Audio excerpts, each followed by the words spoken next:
Basic గా ఓ journalist గా ఏదన్నా ఉండాలి కానీ వ్యక్తిగతంగా ఏం పని ఉంటది.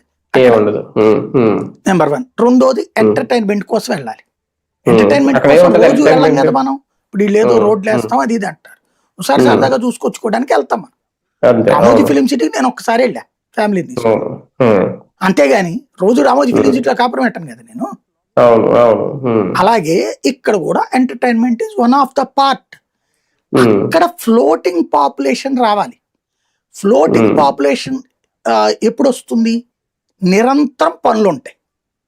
నిరంతరం పనులు ఎప్పుడు ఉంటాయి? ఏదైనా అక్కడ ఆ రిలేటెడ్ ఇండస్ట్రీస్ నడుస్తాయి. అంతే కదా. ఇప్పుడు అవి సాధించే వరకు ఇప్పుడు వీళ్ళ ఉద్దేశం కూడా దాంట్లో అదిగో అమ్మయ్య వాడిని ఆపేసాం మేము ఇక్కడ నెంబర్ 1 ఈ టర్మ్ మమ్మల్ని గెలిపించండి, ఈ లోపు అదిగో చూసారా ఆ బిల్డింగ్లు కట్టేశాం,